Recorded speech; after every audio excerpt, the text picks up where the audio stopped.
Steve Jobs famously said that if you want to make everybody happy, don't be a leader, sell ice cream. And that's to say that leadership is extremely complex and it really takes a lot of practice. Author Jocko Willink wants to take the edge off of learning how to be a leader with his new book. Jocko, thanks so much for joining me.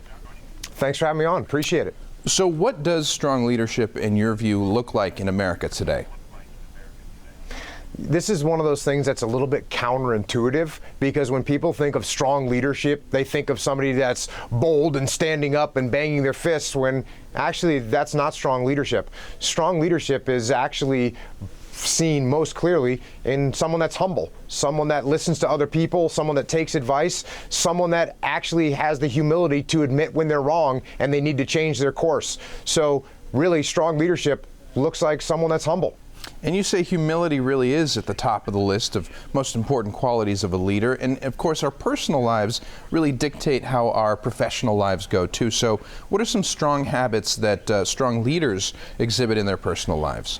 One thing that you'll find with a good leader, they're going to be a leader in their public life or in their work, and they're going to be a leader in their private life as well. So even in your family, guess what? You're still a leader. And the leadership principles and the leadership tactics and strategies that I talk about, they don't only apply to how you run your business, they apply to your family as well. And a good leader is going to be strong and humble in both those situations.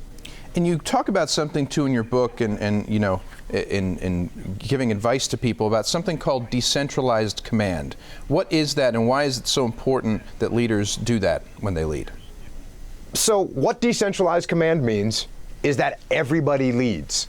And as a leader, that's exactly what you want. You want everyone on your team to be a leader. Now, you might think to yourself, if I've got a 10-person team and everyone's a leader, then you got 10 people moving in different directions. But that's where leadership comes into play, because the person that's overall in charge needs to make sure that everybody on the team knows what the mission is, knows what the goal is, knows what the end state is, so that those individual leaders out in the field can make decisions and can lead in the right direction that supports the broad mission of the team.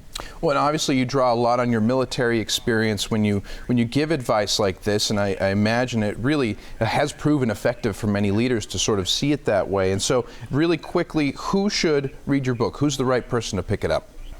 Well, like I said earlier, this leadership book is for any human being that has to interact with other human beings. We're all in a leadership position, and it doesn't matter if you're the junior person at a team and you're not in charge of anybody, you're still trying to influence the people around you, above you in the chain of command, and your peers.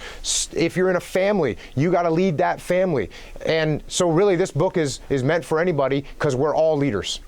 Absolutely. Jocko, thanks so much for your time and, of course, for your service to the country. It was an honor to serve, and thanks for having me on. Thank you. We'll be right back.